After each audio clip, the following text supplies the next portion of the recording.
And we're live. Hi everyone, welcome to the Money Mentor UK YouTube channel. Tonight I'm doing a Q&A special. We've got the legend that is James Collects. Hi everyone, welcome to the Money Mentor UK. Might want to pop that one on mute. Tonight I'm doing a Q&A. Oh, that's me. That's me. Sorry, folks. Let me just pop that on mute. That was me. Sorry, folks. Yeah. Looks like people are joining us. So yeah, we're live today with James Collects. James, would you like to introduce yourself to the Money Mentor UK YouTube community? Yeah, no problem at all. My name is James Collects, and my phone is just pinged. Unprofessionalism at its finest. Yeah, I'm a part-time eBay reseller, and I use it mainly to fund my collection of geeky tat. That's pretty much the end of it, really. And of course, you've got the James Collects YouTube channel as well. Oh, yeah, that's doing all right, I suppose. I have shared a link in that for the description, folks, as well. So if you're not subscribed to James, please do give him a subscribe. I think he's only at 2,500 at the minute. Let's see if we can get him to 3K. Yeah, well, the benefit with that, with the new system that YouTube has implemented, when I go to view my own channel, it now says I've got 3,000. Because it rounds everything up, which is great. So just as I hit 2.5, it now rounds it up to 3. I like it. I wish it would round it up to 1,000 for me, and then I could actually, you know, say, well, why aren't you paying me, YouTube? Where's me 28 cents a video? Yeah, I got really lucky with that. I actually managed to just, well, I was monetized for quite a while, and then just as they implemented the 1,000 subscriber rule, I was already at 1,000. So yeah, I was extremely lucky with that. And I'll be honest, the little money that I have got off of YouTube, it's quite often come at just the right time where I've literally had nothing else, and then all of a sudden AdSense have sent me an e-check for £70, which is always quite nice. That is awesome. That right there, folks, is the life of a part-time eBay reseller summed up there. Just fluking it and winging it the whole way. I'll just say a few hellos to the chat before we get started. I know that we had Lucy T first in. Lucy, it amazes me that you're first again, yet again. Lisa Cotton, welcome, Lisa. Pyroline, welcome. That's Lenny. He confuses me with his YouTube name. Jeff's a bit nervous. It's his first time ever watching a live broadcast, but he's handling the nerves with a glass of red wine. It's James' first appearance on this channel, so you know, I'm sure he's had probably about 6 bottles before now. It was tempting. We've got Louise, that's KLC Reselling. Bex from Bexify. Chris from Chris B. Corey, Power Reselling. We've got Danny saying hello to the Matt Rex and Massive. Let's get down to the meter for a pint. Hasn't that turned into flats now, Danny? I'm sure I walked past there the other day and it's turned into flats. I used to enjoy going there for a pint, but life changes. We've got is it Aileen or Eileen? I can never say it right. I think I've said hello to Lisa Cotton already. We've got Rach. Hey Rach. Jane's here. Hi Jane. Lucy is already got a question for you, but we'll come to that. No problem. We've got Yes Lad Media. He says he's been watching your content for ages. We've got George F. We've got Richard Payne. We've got Stu Mandry. I think that's everyone who's said hello so far.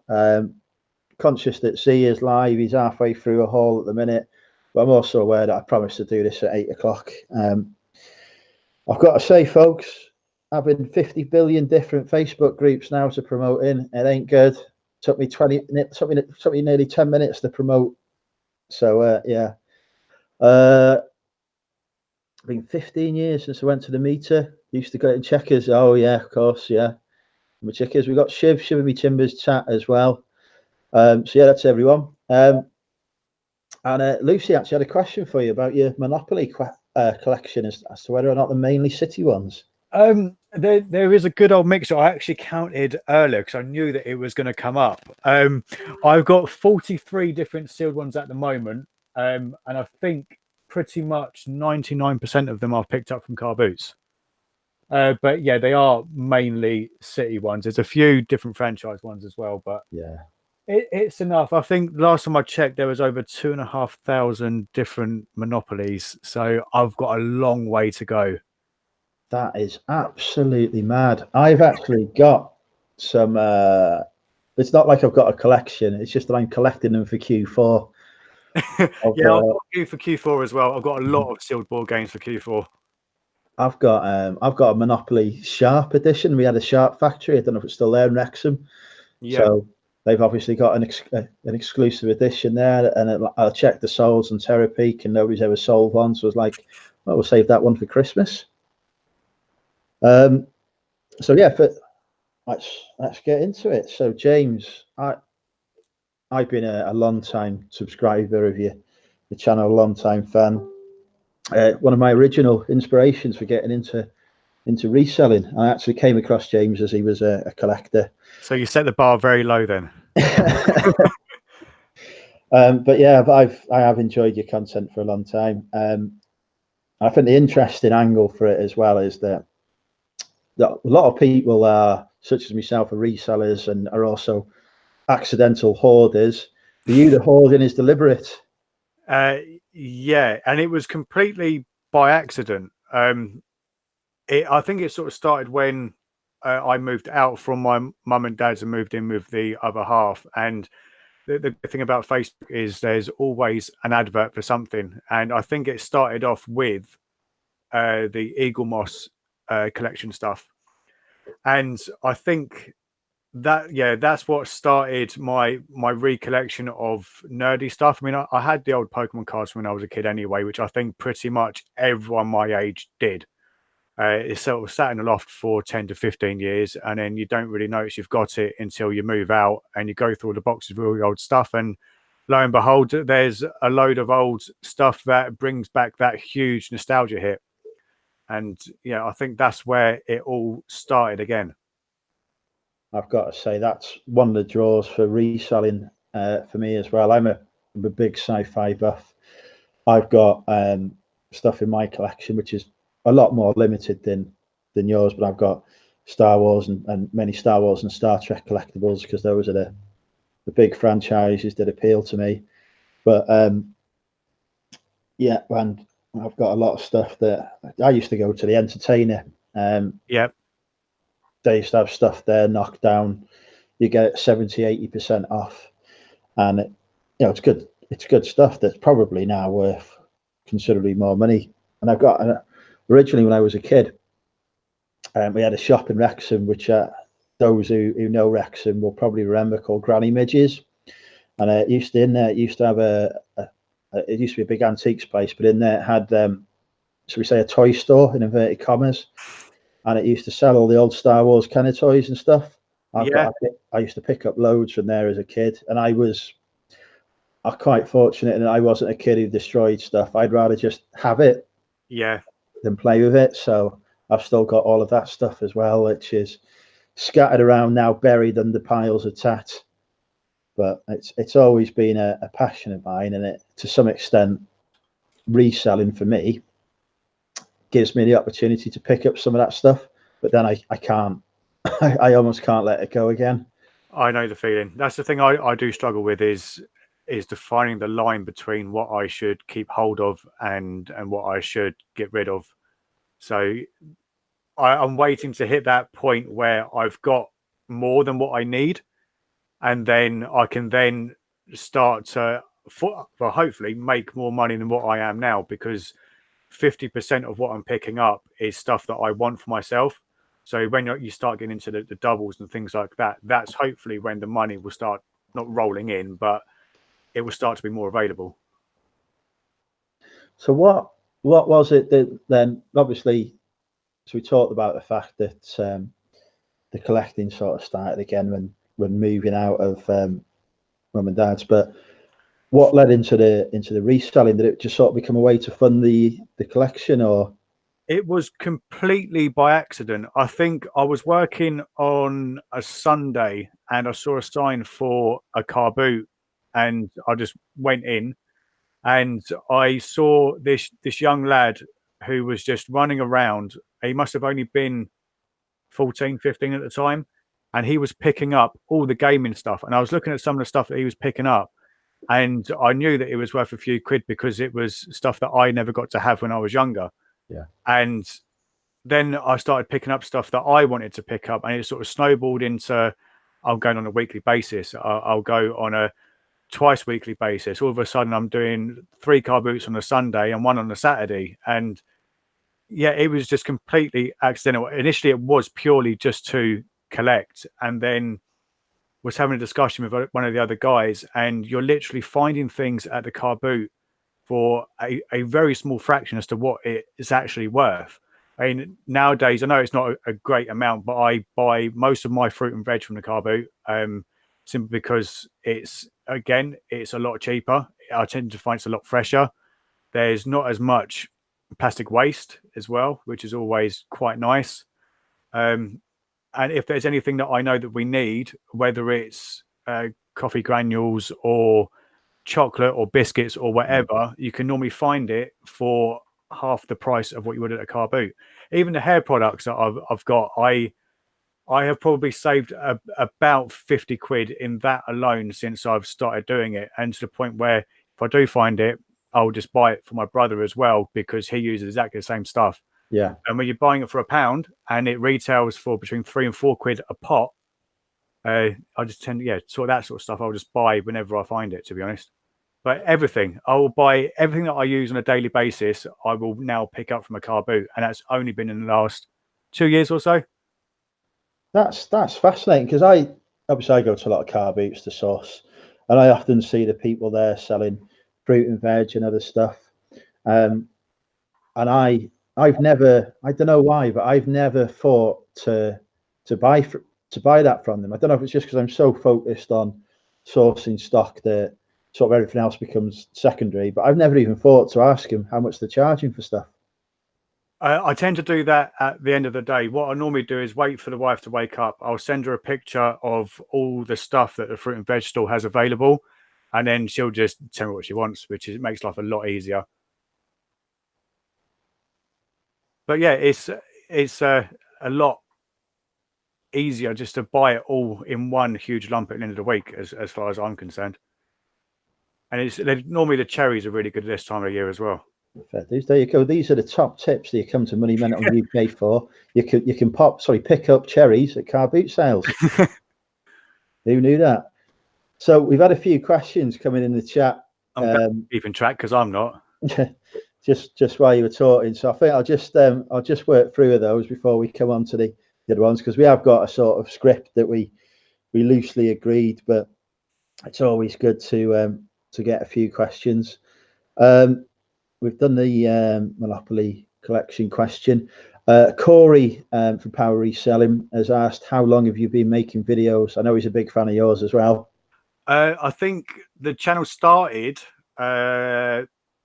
March 2015, but I think my first video was April 2015, and that was an Eagle Moss video, which I could have done it a whole sort of 6 months before, but I didn't really know that sort of thing was desirable on YouTube. And again, it was just from searching things online, I saw that someone else was unboxing it and they were getting views. And then you quickly do a bit of research and you learn that views equals money. And to be honest, that's why I started getting into the whole Pokemon card unboxing thing, because I was seeing the amount of views that certain people were getting. And at the age of, I think, the early 20s, I know one of the guys was raking in well over £100,000 a year. Fantastic. Yeah. So I thought, I gave it a go for a couple of years, but you have to be so energetic and over the top, which just isn't me. I'm so laid back. I mean, stressed or laid back. There's no in between. So yeah, it wasn't really for me, unfortunately. But now we get regular charity shop hauls. We get car boot hauls. I've just been watching your auction video on the kind of toys that you picked up. Yeah, it was hugely confusing for me because I had James speaking to me on Hangouts and on the TV at the same time. I hadn't realised he joined. It's an obsession. I won't tell anyone. How does just Yeah, I was just going to say, so, well, one of the questions I was going to ask you, what was the inspiration for your YouTube? But I think we've answered that in terms of watching what other people were creating, and that Pretty sort of much, encouraged it. But how have you found the experience of doing YouTube as a whole? Is it, obviously we talked about get those drip feeds of money coming in occasionally, but has it been a positive experience for you? Overall, yes. There's a lot of idiots online. I think I can't say it now. The anonymity, the way that people can stay hidden behind a screen can make it a very toxic environment, and you do have to be quite thick-skinned, which is why I stopped doing a lot of the live videos. It's something that I do want to get back into, but yeah, you do have to be very thick-skinned when it comes to being online and having an online presence, as it were. Yeah. So, but overall, yeah, I honestly very, very good, and the extra few quid that you get from Google is always a nice bonus. Yeah, I've had that feeling before of reaching the end of the month and thinking, oh crumbs, I've got not even the end of the month, thinking I've got 2 weeks to go and I've got 30 quid to spend. Yeah, how are we going to do this? Yeah, it's not a nice feeling, but it's just nice to have that safety net that sometimes every now and then it does rear its head and save you just at the right time. Yeah. And how does obviously how does the wife feel about the collecting and reselling? Because she hates it. And that is the truth. We've got thankfully we're fortunate enough to have a relatively decent sized house. At the moment, I have taken up the small bedroom that is completely full. I've just started moving stuff into the spare bedroom, which obviously if anyone does come to stay over, I need to clear that as soon as possible. The dining room table has become my packing area because it's a nice big area, and there's my scales next to me and the printer so I can print all the labels off. The garage is full, and I've got a lockup which is full as well. So wow, I'm between having the right amount of space and needing more.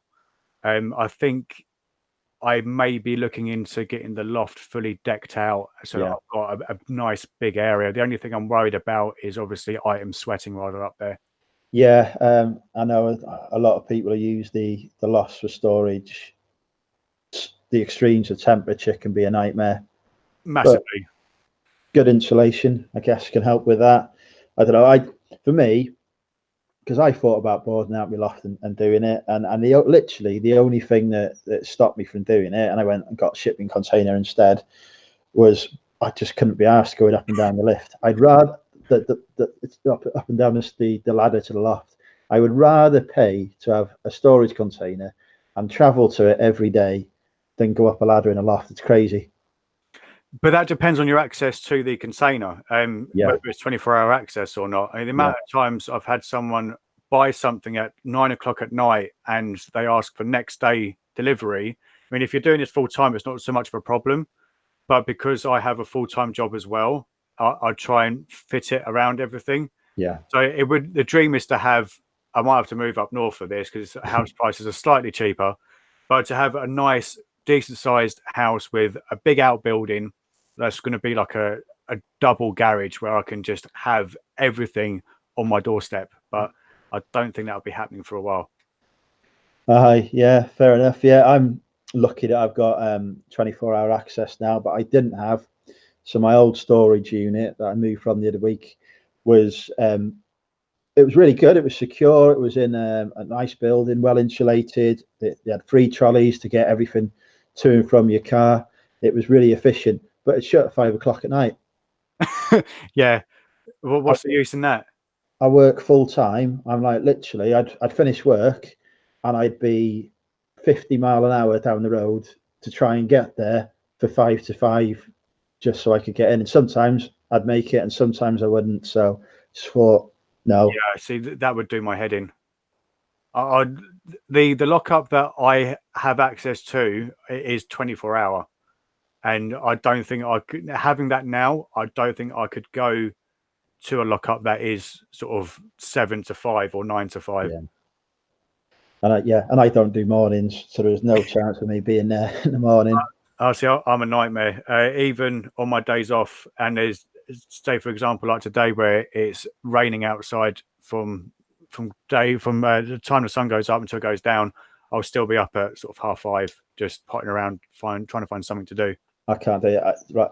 So our car boot starts at 5 o'clock in the morning. You won't see me there until 7. Even though I know so many resellers have gone in there and picked stuff. Just do an all-nighter. I have done that before. I've been to the pub and I thought I could go home now. Well, no, I've gone home from the pub and I thought I could go to sleep now, or I could give it a couple more hours and then I can walk to the car boot, or I could walk to the car boot and just grab stuff. Yeah. So I roll in at 4 o'clock in the morning. An hour later, I'm at the car boot, stinking of ale, 2 big IKEA bags in hand. Yeah, I bet you was just clearing the crowds with you walking around smelling. I think, yeah, and I've a couple of times it's been like I've wobbled into people's tables, and I've ended up, and I've been trying to pick up stuff to help them, and they've just been like, just go away, just go away. Give you a really discounted rate just to get rid of you. But yeah, I'm a professional reseller, folks. Just don't look it. We had a question from Elysium. Yes. Just off top of your head, what's been your best flip? Probably the Batman that was signed by Burt Reynolds and Adam West. Come part of a bundle with that and the DeLorean signed by Doc Brown. Nice. Only sold it for 300 and paid 150 for the pair. But yeah, that's the only one that comes to mind, to be honest. There's not been anything that's been really low buy and a really high sell rate, apart from percentage wise. It's probably going to be a GameCube Flying Mario plush, which I think I bought that for 50 pence and sold that for 45 quid, and that sold within hours. So I'm maybe undersold that. See, I always have this thought about, I know a lot of people say, oh, it's flipped quickly, I must have undersold it, whatever. To me, I think that just means it's hit that perfect combination of price. Could well have been. And finding a buyer. Because you don't know, you could have it 5 quid more and sit on it for the next 6 months.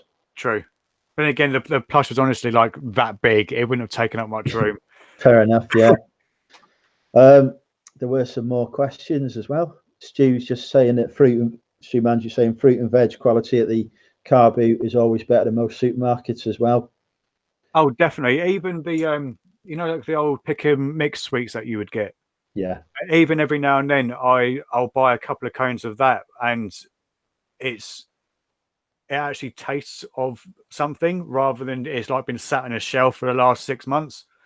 But there's always food to be had. You just have to be careful that it's not expired, because a lot of people do try and sell expired food at a very, very cheap rate. Well, yeah, the last thing you want is to be expiring at a car boot as well.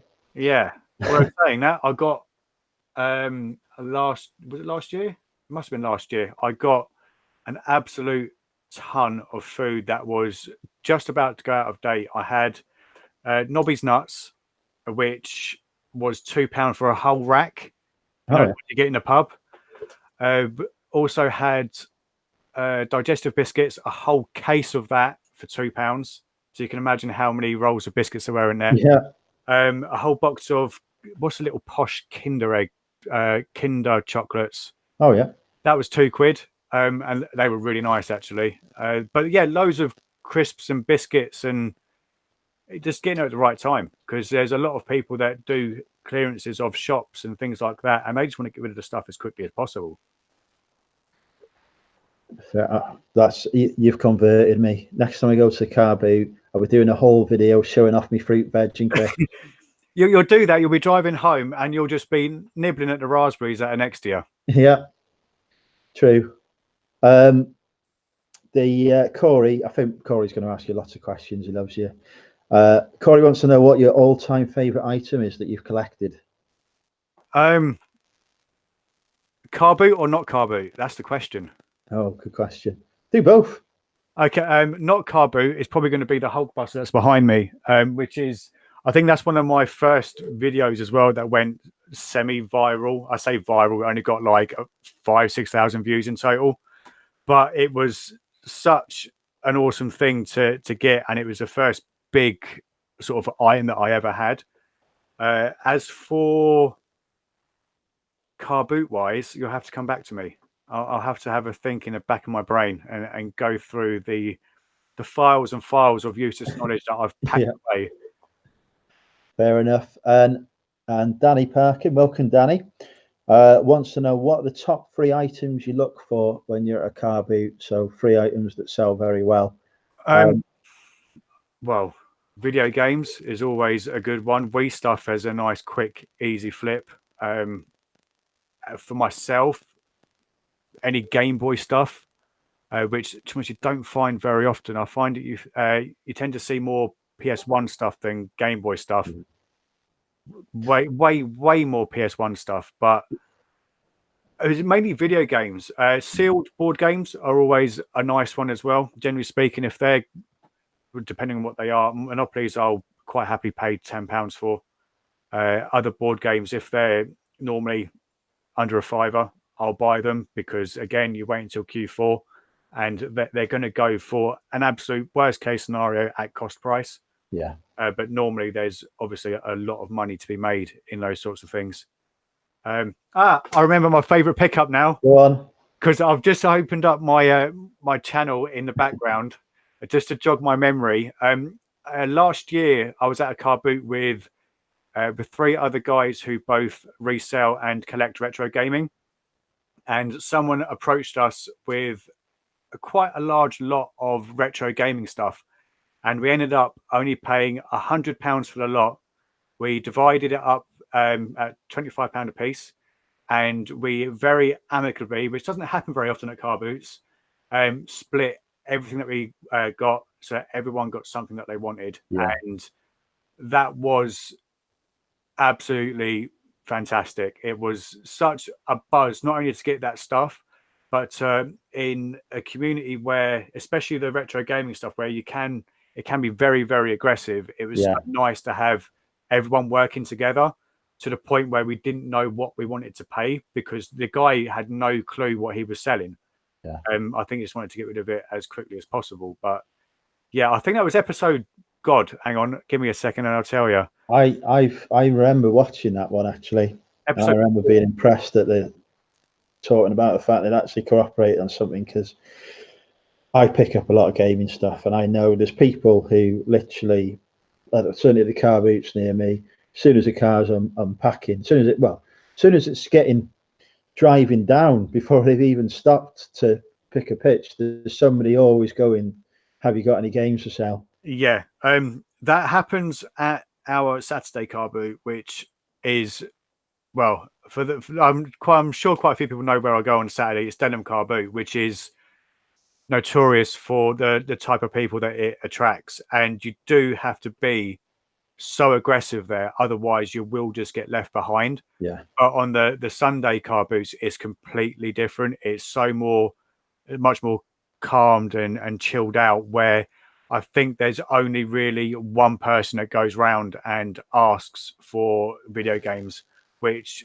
annoys the rest of us, because we all just sort of hang back and just enjoy the day, and just if we find it, we find it, and not try to, because as soon as one person does it, everyone wants to go and do it, and it just again brings out that competitiveness, which I can't be bothered to do anymore. Yeah, I know what you mean. I used to, I don't know if you ever come across the YouTube channel, but I used to do I don't do YouTube videos sadly anymore, but I used to go sourcing with the guys from the Car Boot Bible, Hutch and Bet, and they're big retro gaming fans. And yeah, we used to go to car boots together. We always had the same principles, that actually we could not be bothered with the scrum or any of that. That we would approach people who are selling stuff as we'd want to be approached ourselves. so he wouldn't be pestering them or rifling through their car before they've even got out of it or any of that. And we've always done all right out of it, to be fair. But it is annoying when you see other people who don't do that. But then quite often we find that they also used to put off the sellers, and sometimes the sellers wouldn't even sell to them. Particularly, a lot of people, certainly at people know I go to Chirk Car Boot, which is the biggest car boot in North Wales. A lot of the people there are house clearance guys and whatever, who are frequent, who were there week in, week out. So you build that relationship and that rapport with them, and they're usually pretty happy to keep stuff back because they know that they'll get a fair price, so they won't get hassled into trying to sell stuff as well. Yeah, there's a few guys that I go to, I don't even haggle the price. It's just a case of I just take a huge bundle of what I want, and then they've got a rough idea as to what they want for it, and they always end up knocking a few quid off anyway. But yeah, it is building that relationship and not being a massive arse, I find is the key thing. Yeah. But it's a lot easier said than done, especially with as I say, some of the car boots you don't have a choice but to be more aggressive. Otherwise, you just won't get anywhere at all. Yeah, so that retro gaming market is a hard one. Because I love picking up retro games as well, but a lot of what I get is from I've got one of the guys who used to do house clearances at Chirp Car Boot has also got a shop, so I can go in and see him in his shop, and he's got stuff there ready for me to pick up. Which is much better. And I wouldn't have made that contact if I hadn't actually put that investment in and spent that time talking to him and building up that relationship with the boots as well. So it's definite advantage to that. A lot of it's luck as well. I mean, I picked up a Castlevania for £1 just because I was literally there just as he was putting them out on the table. See, with something like that, even if I had one for myself, which I haven't got yet, I would still keep hold of that because I can't see the value in that in the high end titles going down anytime soon. Yeah. If anything, the more my generation gets to a more stable income where they've got more disposable cash, the price is only going to go up. Yeah. And how much room does that game take up? Yeah, exactly.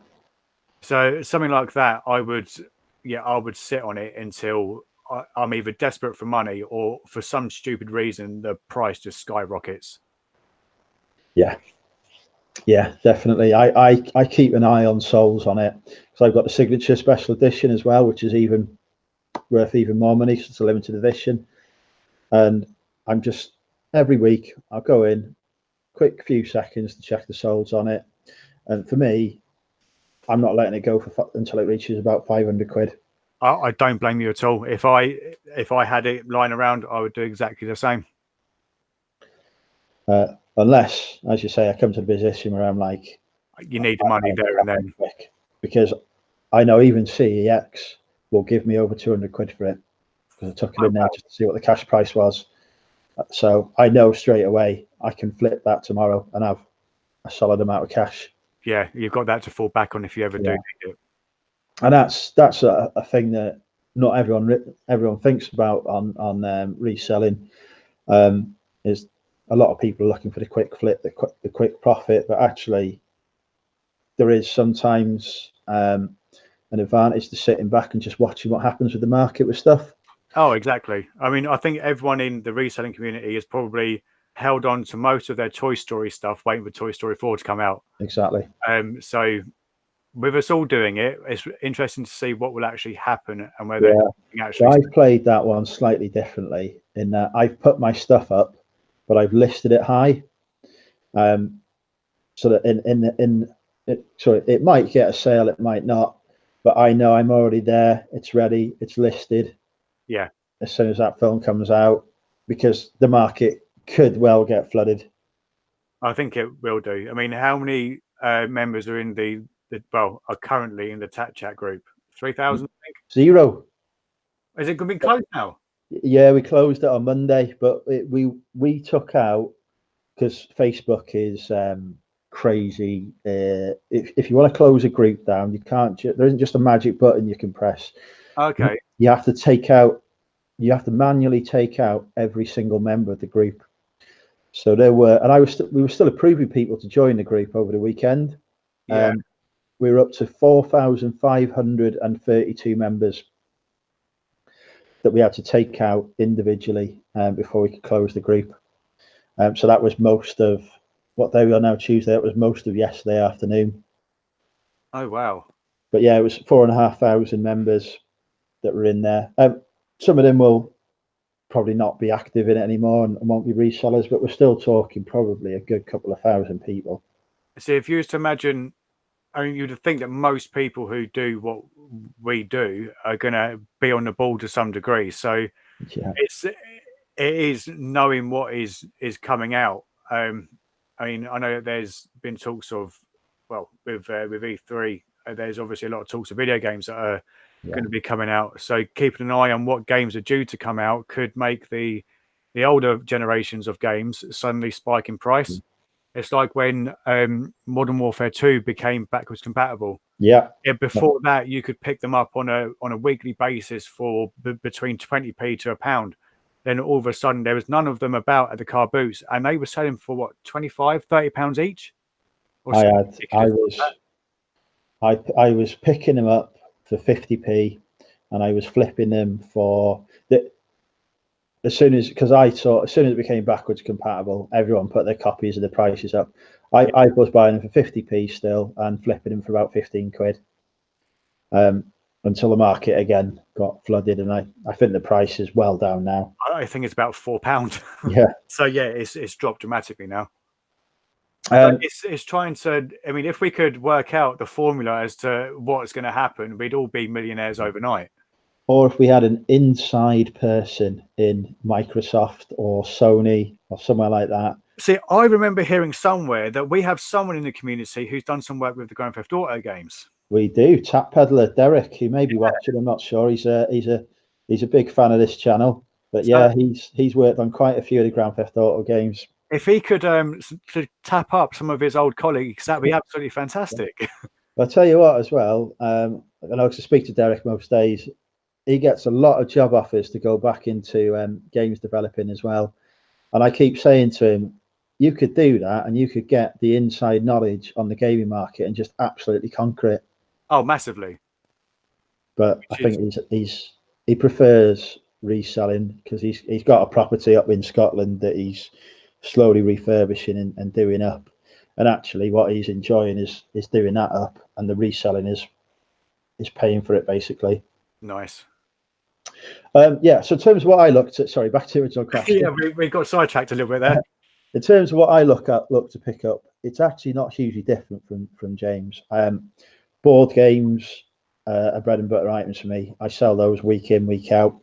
Again, the same with games because of the contacts they're made in that sort of field. As I say, I can get 50, 60 retro games, most of which are only worth a couple of quid, but some of which tend to be worth a bit more, for 6 quid, 5 quid, sorry. So between 9 and 10p a game. So I have a backlog of thousands of those to work through. At the car boot itself, obviously I'll look out for retro games and board games. I also deal a lot in small electricals. Anything that's got a Sony brand on it, I'm grabbing straight away. I think most people do that, to be honest. Yeah. So they're probably the main 3 areas that I sort of concentrate on.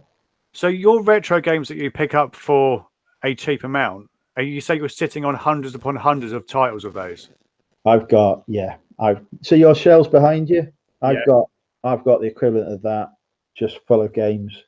See, would a proper gaming market not be more beneficial for you? Because you can literally charge 10% under the eBay price and people will still pay for it. Yeah, you're right. I've often thought about that because Replay down in Manchester, for example, could just literally go there and set up a trade stand, pop them on there, and as you say, 10% under the eBay price. Yeah, you've got to pay your fees for having a stand and whatever, but you've got the captive market right there.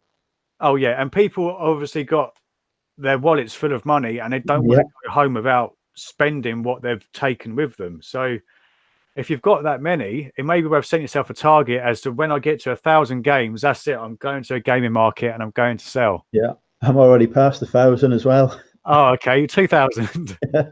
But yeah, no, it is on there.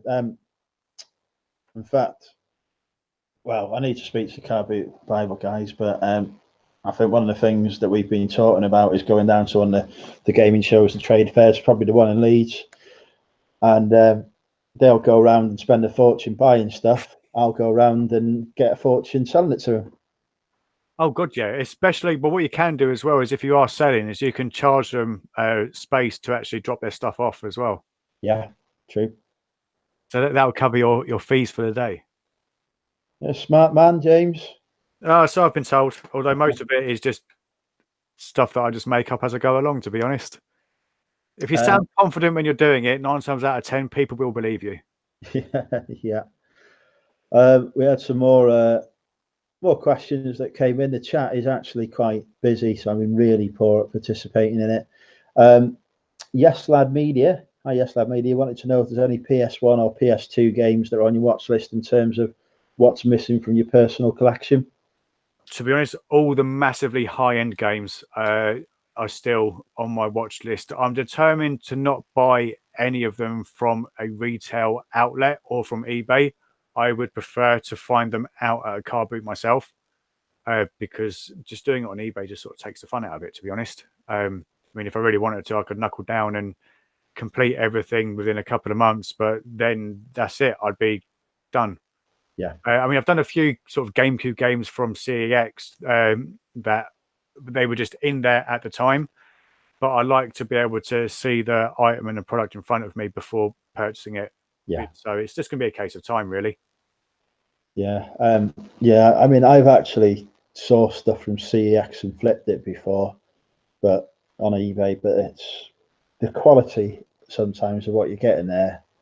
Oh, they're terrible. I would personally never buy anything from CEX unless it is in store, because they don't know how to pack. They have this fascination with just getting an item and either wrapping it in bubble wrap and then the horrible black tape, which is an absolute pain in the ass to cut, or they will just put it in a jiffy mailer and then that'll be it. Which, as a collector, that's not what you want. Yeah, that's another thing I do as well. If I'm selling something, I will assess the value of what I sold it for, and I'll actually look at the purchase history of who I sold it to quite often. Before so I can tell if it's somebody who's a collector, because if I'm shipping to a collector, I know full well I've got to get that item to them in exactly the same condition as it was listed, described, and photographed. Otherwise, they're going to get a poor service from me. Obviously, if they pick something up from me on a 99p auction or whatever, they're getting it in a jiffy bag. See, now I'm an absolute pain when it comes to shipping. I buy all of my boxes in so that everything matches, because despite the mess around me, I am quite OCD about certain things. Yeah. So everything goes out in a cardboard box, so it's got that rigidity behind it. My packing peanuts are all starch based, so that just decomposes over time. Yeah. And bubble wrap. Absolutely love the bubble wrap as well. I will quite often, it's easier to take crates into the post office rather than in a bag, because all they're going to do is just throw the bag on the floor. Yeah. So I tend to go in with the crates you get from supermarkets, and then just go in there at 6 o'clock in the morning, so that when they come in at 9, they've got a nice pile to work through and scan it all through. Fair enough. If you want to buy a game, basically don't buy it from me, buy it from James. Although I haven't got a lot listed, I have got crates and crates of PS1 and 2 games just sitting there. All I'm going to do, to be honest, is take out the high-end stuff, probably do that on eBay, and then the rest of it I'll probably just shift at a car boot. I'll probably aim for maybe half what it goes for on eBay, but by the time you include shipping on most of the middle to lower tier stuff, there's too much competition.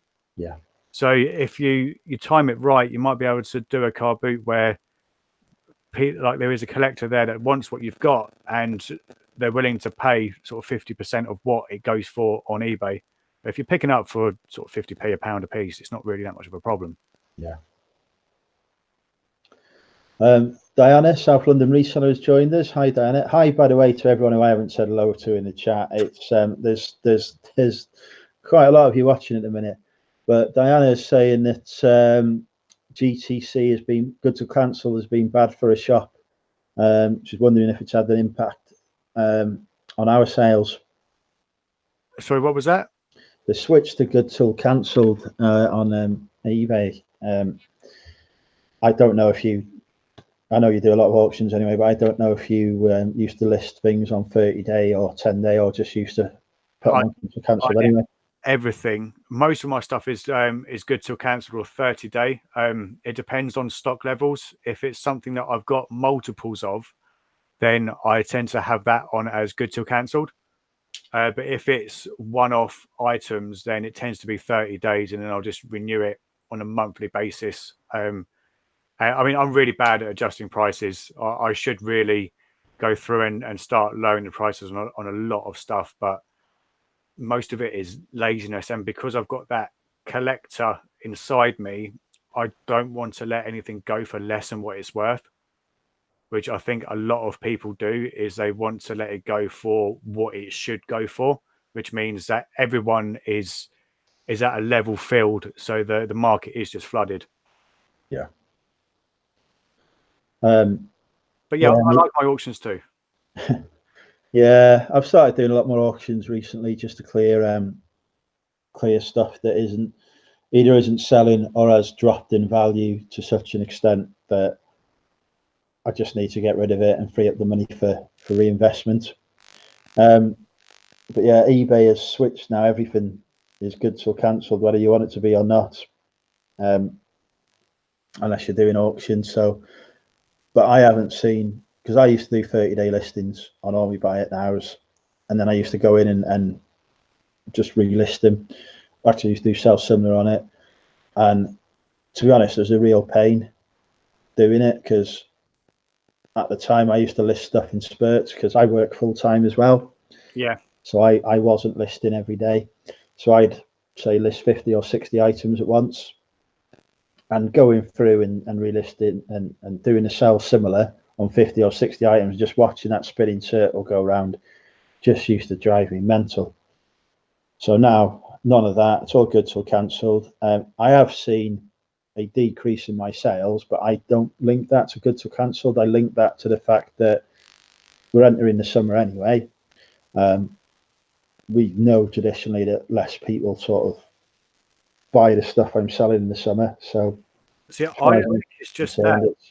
I think there's a lot more people doing this than what there was a year ago, 2 years ago. There's, I think I met someone at one of the car boots 3 weeks ago, and he'd only just started. And I think if you was to go through and speak to most of the people that are just turning up at the car boot, a lot of people will say, "Oh yeah, I've just started. Oh, I've just started." It's becoming more and more frequent, which means that unfortunately, the marketplace is just going to get flooded. Yeah. But it's then our job to stick it out, to wait, and to be the ones that are left standing at the end of it. Absolutely. And that, I do a lot of retail arbitrage. It's one of the things I was going to talk to you about, is whether it's something you did yourself, but I do a lot of retail arbitrage, and I'll pick up stuff, and I know I'm going to sit on it for 3, 4, 5, 6 months until the market is sold out. So I will just go in, I'll list it high straight away, big multi-quantity listing, like you're saying. Always put multi-quantities on, well, you no choice anymore, but I always put multi-quantities on good till cancelled. I just put it on there and leave it, knowing that the market's flooded, it's selling it for a lower price than me. But in 5, 6 months, the stuff I've bought will sell, and it'll sell for the price I want. And that's the secret to me for good retail arbitrage, is actually, if you've got the space, buy the stock in bulk, and don't be afraid to sit on it for a few months, because then you'll get the price you want and you'll get that big profit. And actually, I source in the sales, so I pick up most of my stuff in the January sales. 6 months down the line, it's selling now for me, which then gives me the money to reinvest in a load of RA stock in the summer sales. Yeah. And then that sells around Christmas time, which then gives me the money to invest in the January sales. So it's the perfect sort of balance and turnover for me. But other people panic and they'll think, oh, I've just spent 200 quid on stock here. I need that 200 quid back. And that's just takes over their focus. And they end up either losing money or just about breaking even. When actually, if they'd sat on it, they could have made 600-700 quid's worth of profit. But see, I think that's the beauty of doing this part-time is this is extra. Yeah. Or you have to be doing it part-time, or you have to have enough money behind you where you can afford to sit on the stock, which a lot of people unfortunately aren't going to be in that position. And that's the unfortunate thing about reselling as well, is that it draws a lot of people in who see it as a quick and easy way to make money, and it really isn't at all. It's a lot of hard work to build up a successful reselling business, and if you're short on cash, short on funds, and you're looking to get money in quickly, well, actually, if you're putting stuff on buy it now and whatever, it can be months before something sells on that. You won't get money back within a day, within a week, etc. Which is how the whole of retail works, to be fair. Yeah. You know, you have that period where everyone goes mad over Christmas and spends a fortune, and then the rest of the year, the retailers deliberately are selling seasonal stock because that's what makes the money at that point. See, that's why all the money that I've made reselling, I think everything bar 50 quid I have reinvested. I think I've had 50 quid for myself, where in reality I probably should have taken my personal allowance of £1,000 and then do that. But every single penny I make, it goes straight back in. So the idea is that if for whatever reason I can't go out and source anymore, say for example I break my leg, I've got that behind me to fall back on. But yeah, I'm an absolute pain. I will just source day in, day out. I don't like taking breaks unless I'm in a different country, to be honest. So if I'm in England, the chances are I will be out sourcing one way or another. Do you know that so much was me right up until a few weeks ago, where when I got a shipping container and looked at how much stock I was putting in there and thought, you've got to stop sourcing, because I could see myself in another month or two of sourcing needing another shipping container. But if the cost justifies it, like what you're due to make when it all starts selling again, then it will be worth it. But it's taking that leap of faith. It's just having the time to list. Yeah. Well, you never know. One day we'll both be in a position where you can hire someone to list all your goods, and I can hire someone to edit my crappy videos. That is definitely the dream. Your videos aren't crap. There's a lot of time and effort goes into those. I can tell when I watch them. But yeah, my dream is to get somebody. So my mum's retiring this year, and I'm already saying to her, look, you can supplement your income. I'll give you 10 quid an hour or whatever. Yeah. You know, put it through the books. You'll even get holiday pay. Because she's retired, I don't have to worry about pension or any of that, or national insurance. I only have to worry about holiday pay, and say, look, I'll give you a job listing stuff for me. But she'd rather enjoy her retirement, crazy. See, I couldn't get my mum and dad to do that because they are so not technologically minded. They are absolutely useless when it comes to that side of things. So yeah, that rules it out for me, unfortunately. I'm quite lucky with her. She sells stuff on eBay herself, only her own stuff. She's a personal seller, but she used to teach people how to do adult computer skills and stuff as well. So, she's got the ability to do it and do a good job. Better than I could, to be fair. But probably couldn't afford her then. But yeah, she won't do it. there's a couple of questions that are coming. Christos wants me to do I recorded a nice little intro for Christos did earlier. He wants me to do it live on YouTube, but I'm not singing live on YouTube. What if we get to, we've got 49 people watching. If we can get to 30 likes now, would you do it? Yeah, go for it. How many likes are we on? 17. Okay. While we think about that, we've got Nola, who's got a question for you. He or she wants to know, did you get your front room sorted before the missus got home? Yeah, but I forgot to charge the Hoover afterwards. So when she came back, the Hoover was completely dead.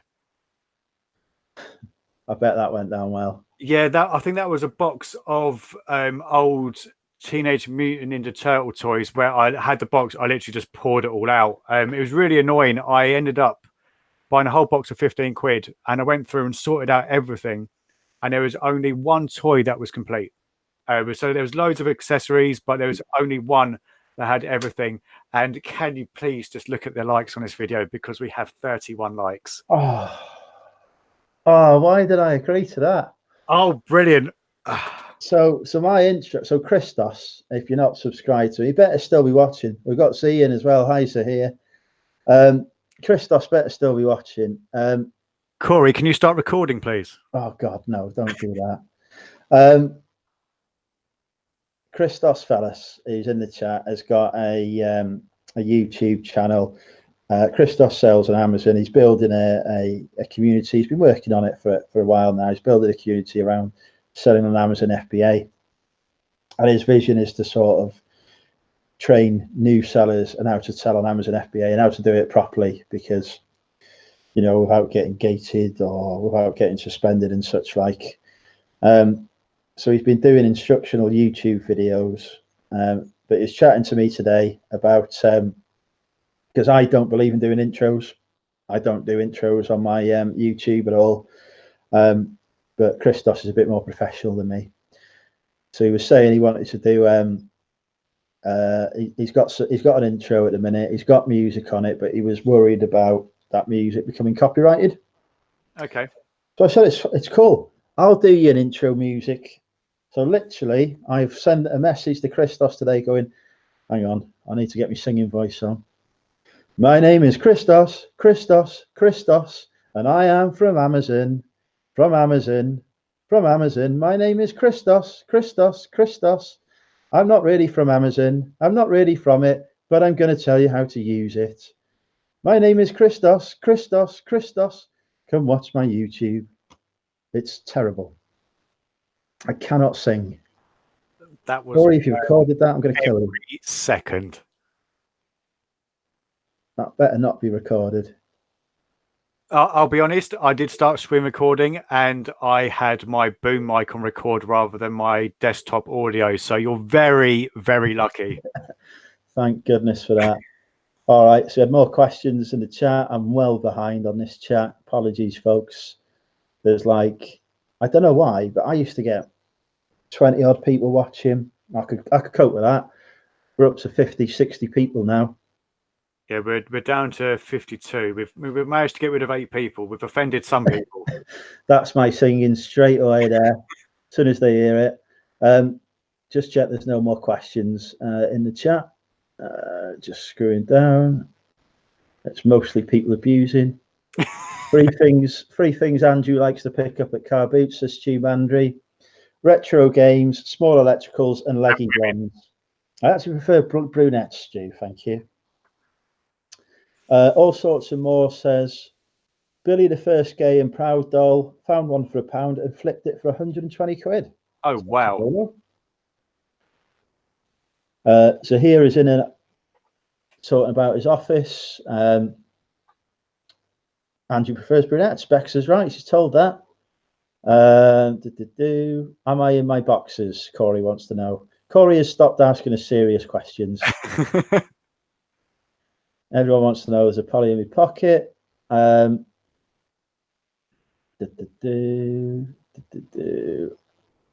Just, I'm nearly, Rod's joined us from Pommy Pickers. I'm well far behind on this. Yeah, more chat. People are just talking about where they source from. Ken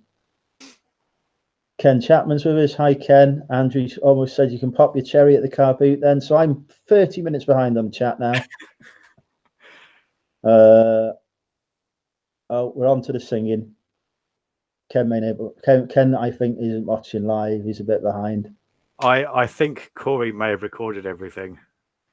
Oh, that's me going on his channel again. So you do realise next time there's a meetup, and Corey, he may well end up emailing the pub ahead of time.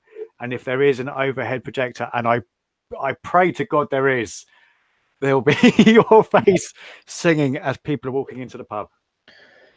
Do you know, it's always been a dream of mine to entertain the masses, but mainly through YouTube, not through public embarrassment in a pub in Devon. That is one of the things that people have been asking about. Asking about today about doing meetups. Now that the chat is gone, other Facebook groups are available. You know, the UK reselling group is up to nearly 3,000 members now, so I'm sure we can arrange meetups through that. But Corey and I are planning on doing a meetup in Devon. I think August the 15th. If anyone wants to join us, more details will come. And it's my birthday. I'm going to be 35, so I am going to Shrewsbury on the 27th of July to celebrate there. So people are more than welcome, and I'll share the details of that. Did I get kicked off the X Factor? No, I didn't. My chat, James, as I'm sure you know, having been on quite a few of my lives, exists purely to abuse me. That's fine. As long as it's engagement, it can only help the video. Exactly. So yeah, one of the questions I was going to ask you was about sourcing, because I think you sort of touched on it, about the fact that sourcing is, I don't know, almost like an addiction or an obsession for you. Oh, massively. It's I can't switch off at the best of times, to be fair. I have to be constantly moving and doing something. But then again, I also have the attention span of a goldfish. So I tend to, I think it's a bit like George, where he will just go up into a loft and just start hoovering it out. I have to be doing something, but then my mind just wanders. And before I know it, I'm doing something completely different. So sourcing wise, it's a massive addiction. Yeah. I do have quite an addictive personality as it is, and I like as well. I used to have a bet, like I know that you did as well, and you don't do it anymore. Yeah. I completely understand, but I completely get the same buzz. Yeah. So I understand this is why you do what you do, because that adrenaline rush you get when you find something that is worth a hell of a lot more than what you're paying for it. It is a huge buzz, and the best thing is it's a win-win situation, because you know that it's going to be a winner. Yeah. So yeah, it's a huge buzz. And sourcing is without a doubt the best part about doing what we do. Yeah, it is. Money may become second.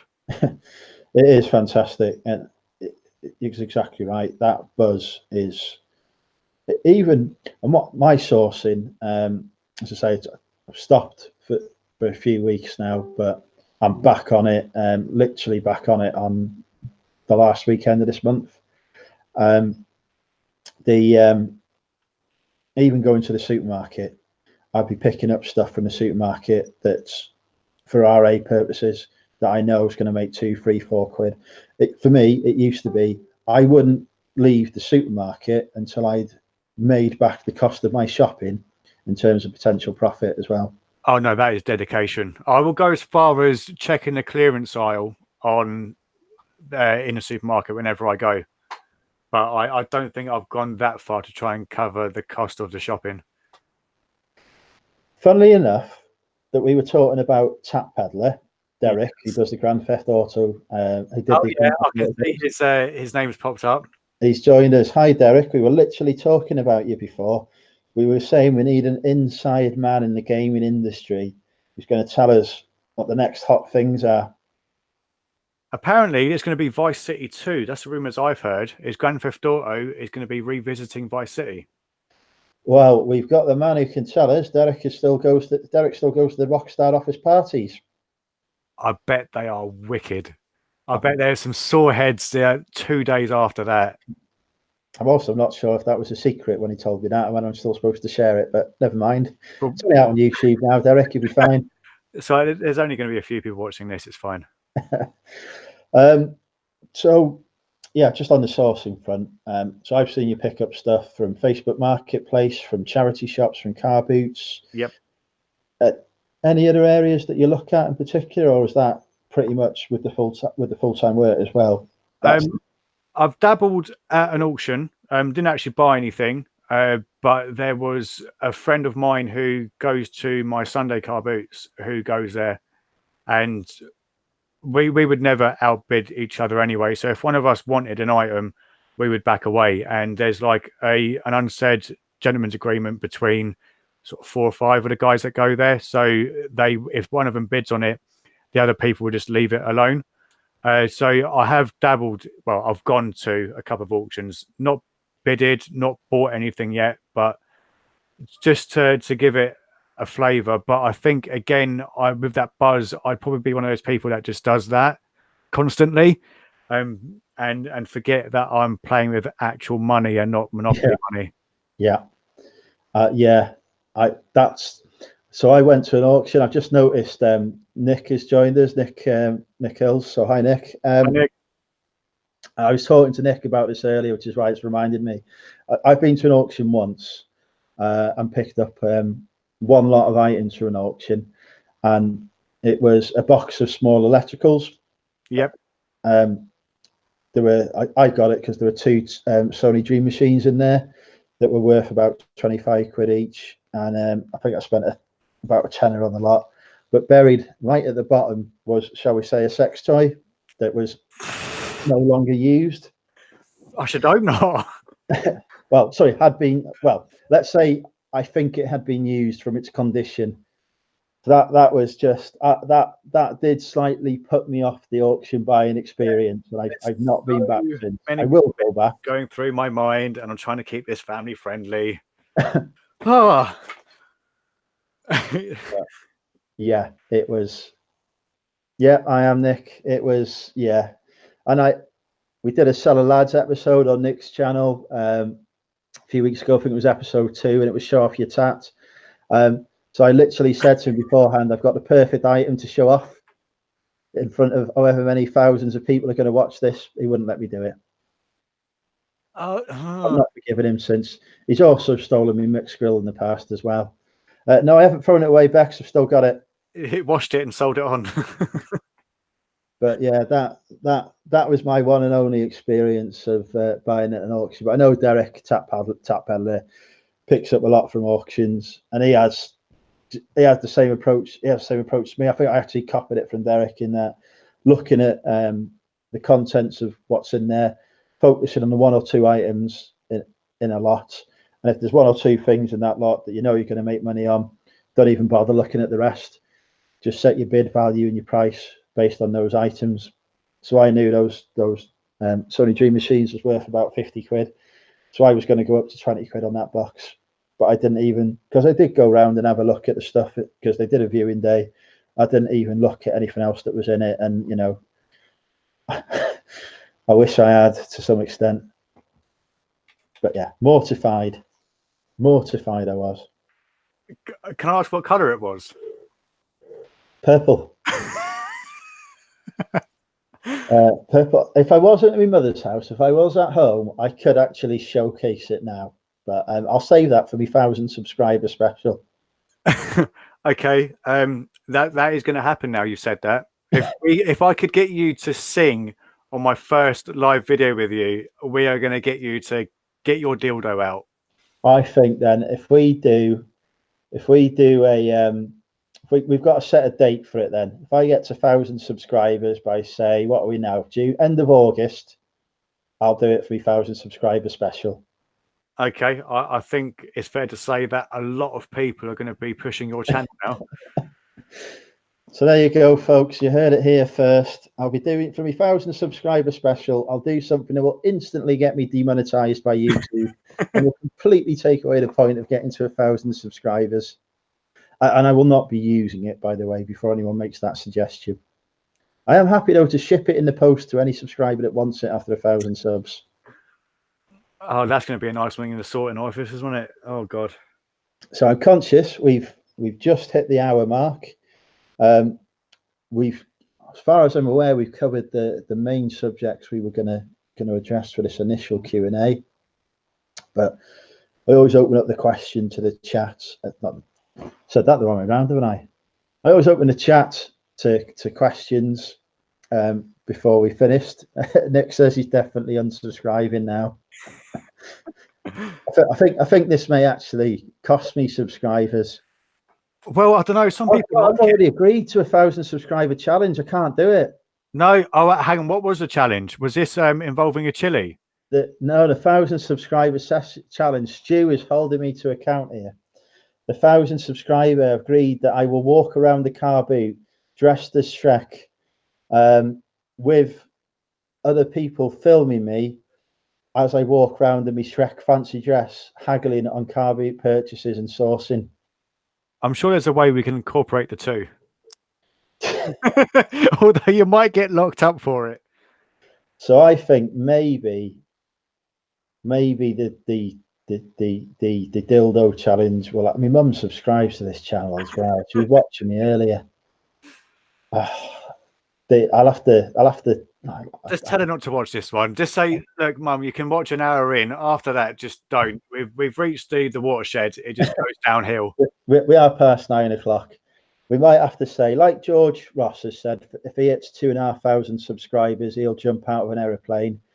I'll say, I won't put a date on it. I'll say, if I hit 1,500 subscribers by the end of the year, I'll do the dildo special. There we go. What subscribership is George on now? He's got to be over 2K, surely. He was on, so I was on his channel on Monday, and it was 2.1K on Monday. He'll be there by the end of next month. His channel's growth is insane. He's going to go. He's going to explode like Bended. To be honest, yeah, he's going to go absolutely huge, and fair play to him.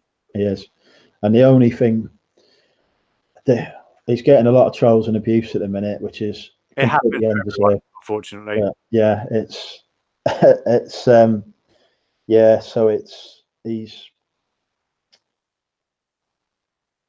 he had a bit of a bad weekend with it, whereas people was finding him on Facebook and sending him messages there and whatever, but hopefully that has stopped for him. See, that's why I keep my personal and my Facebook completely separate from any of my online, because just the thought of, because people are idiots, as we know, especially through online, and if anything was to be sent to my wife, I don't want to risk it, to be honest. It's just not worth it. So, that's why I've completely separated the two. So I've got the online version of myself, and then my professional version of myself, and then the private version as well. So I keep everything completely separate. Don't blame you at all. And if anyone wants James on their YouTube channel, James uses the ancient form of communication known as email. Only because I don't use I don't give out anything else. Yeah. It's just I had someone that before. Oh, hang on a second. Mum's arrived, so I may just have to move upstairs. I've not made dinner yet either. Am I on speaker? Oh no, he's gone. I think I'm now just on my own. So, right. I don't know whether this is just me or not. I don't know whether the video has just gone down altogether. But hello, my name is James Collects, and I am currently on the Money Mental UK YouTube channel. I will just keep on talking constantly until Andrew comes back, because I have no idea what I'm doing. So if anyone has any questions, then please just leave them down below, and I'll get back to you in due course. Does he do this all the time? I don't know what to do. Hi, everyone. I'm on my own and I don't know what to do. He is here. Oh, welcome back. I can't hear you. Can you hear me now? Yep. I'm back. Sorry, folks. I meant to unplug the mobile phone charger, the USB cable for that. You gave me heart palpitations then. I'm too young to have a heart attack. I ended up unplugging the webcam by mistake, and the microphone's built into the webcam, so I couldn't even speak to anyone. It's normal for every time I move my laptop, I either unplug the wrong thing or I knock the cable, and it just descends into carnage. The good thing now, this is why I've started using Hangouts, because on Hangouts, if you unplug it and plug it back in, you can literally just press a button. I used to have to restart my YouTube broadcasts and everything. Carnage. See, with your new tap room, you'll end up getting a desktop, I reckon. Definitely. And that's actually one of the things that when I get to the position of being monetized on YouTube, and hopefully I'll get super chats and whatever else, because I'll have no problem at all asking for super chats on every broadcast. The money will go towards buying a desktop to broadcast from. Well, you never know. You might find one at a car boot for a reasonable price. All it's got to do at the moment, to be honest, is be able to handle a microphone and a webcam. True. So even if it's just £10, it's you'll make the money back on it if you sell it. True, and I do see a lot there. I have actually got an iMac in that room, but it is a 2007 model, so it's not even capable of handling Wi-Fi. I'd hang on to that, because the old Windows 95s and things like that at the moment are going for a pretty penny. So you never know; it might be worth something in 10 years. You just reminded me as well. Actually, in my storage, I've got a Windows 95 PC that I picked up for free from FreeCycle, I think it was. I need to look at that. See, I've got a load of boxed PC games. If you want to buy any, they're going up at the end of this month on auction. I might bid on him, but I suspect that other people will outbid me. I would imagine so. It should hopefully be quite a nice little end to the month, to be honest. Have you ever considered as well, because this is something I'm considering doing, I probably shouldn't announce, well, actually, this is the place to announce it, live YouTube auctions as they're ending. You know what? I might do that. I've got around 45 different big box PC games that I was going to do to end on is it the 30th? Yeah, the 30th of this month. So I may well space it so they end 5 minutes away from each other, because I reckon that could be quite a good one, actually. I think, especially with your subscribers that you've got there, a lot of people subscribe to you because they're fellow collectors. Yeah. So having that live could actually generate some real interest and get people bidding on it. It could be worth a shout. There's, I'm expecting at least £300 to £400 in that day. So there's quite a few decent games there, and there'll be a lot of packing tape being used. There you go. That's an idea. We'll just deal with the final few questions in the chat, and then we'll let James go, because we've taken up a huge amount of his time. I've stolen from Peter Ray, because it's a really good idea, by the way, that when we end the chats, literally discuss the YouTube channel and what out. I do have one, Corey. It's just sitting around. I'm waiting for Nick to sign it. That we end it with discussing what videos you've got coming out next on your channel. But I think Nick had a question for you. Wanted to know what your favorite Monopoly is, and do you play them or just collect? I do have some that are open. I tend to try and get two of, well, to be honest, it's down to the wife. If there's one that I pick up and she wants it to use at Christmas, then it will get opened and it will get used. But I think there's like a Game of Thrones ones that we use, a Walking Dead one, and some things like that. But my favorite, I think it's probably the Hamleys one, to be honest, which is one that I've not opened up, and I don't quite know what's inside it, but it's just a very nice, smart looking box. And failing that, it'll be probably the Dragon Ball Z one because that was from a fellow subscriber, which was quite nice. Fantastic. And I think that's probably the last question we've got. Yeah, I think there's just lots of chat amongst themselves on the. Nick's asked if you've got a Mario one. That Nick loves his board games. That's a gamer one, I think. It's that one. Cool. Oh, there's loads. And Stu Mandry says you do a sterling job. For every Monopoly on your shelf, you prevent a family from having an argument on Boxing Day. I like to do my part. Oh, question: do you know the average value of all your items on your in your collection? Oh, Jesus Christ! No, I wouldn't even say that on YouTube, to be honest. 'Cause the last thing you want is somebody turning up and robbing you. that's true. I will do something.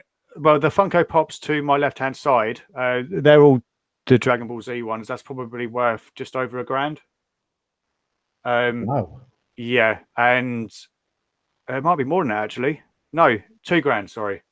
Unbelievable. And the small selection of Pokemon cards that I've got graded is worth about £1,000 as well. There you go, folks. There's actually money in There is. Most of it. All those ones that you've walked past, folks, at the car boot sales have thought, nah, it's only worth a five of that. You can bet in B&M bargains for a few quid. You're losing out. Louise, we haven't really talked to Louise much this chat. It's because I'm behaving myself so I can appear on a YouTube channel on Thursday. But she wants to know what your favorite Dragon Ball Z character is.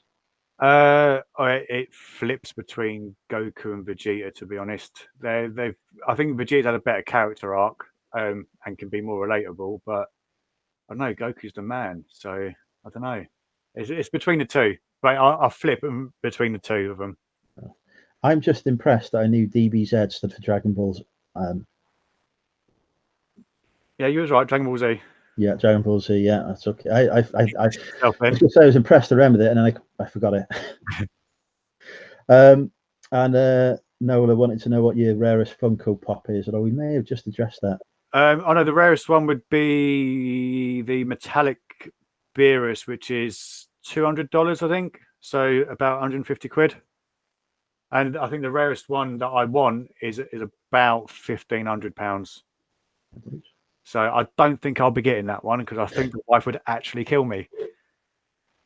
Sell the Pokemon cards. I think the cards will hold their value more, to be honest.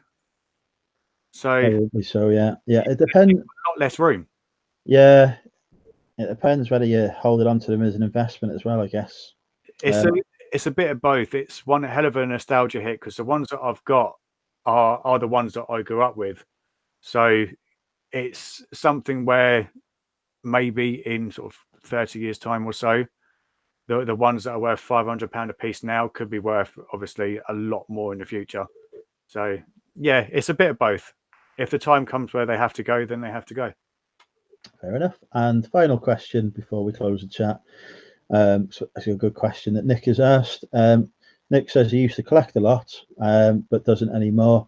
Do you ever get to the point where you just want to get rid of it all and think, what is the point? So we'll end on that depressing note. Honestly, yeah, because I could probably get rid of everything that I have in my collection, and that would be, admittedly, be a small deposit, but it would be another deposit on a house. Yeah. So it's nice to have that to fall back on. Whereas if I know that everything does go tits up, that I could sell up and we'd have that together to, as a nice safety pad. It's an interesting point you make there, because when I moved all my stuff into the shipping unit, I redid all my insurance and everything, and I had to value the contents, and I was like, actually, there's enough here to put down as a deposit on the house. Oh, massive. And it happens so easily. You don't even realize you're doing it until you go through. And I mean, there's so many websites nowadays that you can actually keep track of things. Yeah. But yeah, it happens very easily. All right. So I think we'll end it there. But before we do, we just want to say thanks to James, the legendary James Collects, for thank you. for doing his. I think, is it your first live appearance on another channel? I've done a couple with some other guys, although they've kind of exploded onto well over 100,000 subs now. So As a result of your appearance, I hope. they've left me in the dust. So, but yeah, it's been lovely. Thank you for having me. No problem. And don't forget to subscribe to James on YouTube. I've put his YouTube channel down in the link below. James, just before you go, what video content can we look forward to in the next sort of few days, week or so? It's almost like I knew that question was coming. I have my scheduled uploads in front of me. Awesome. To be honest, not a great deal. There's the mask stuff which has just gone up of all the mask Kenner toys that I sold last month. Then there's, I'll be honest, the last few weeks have been a struggle.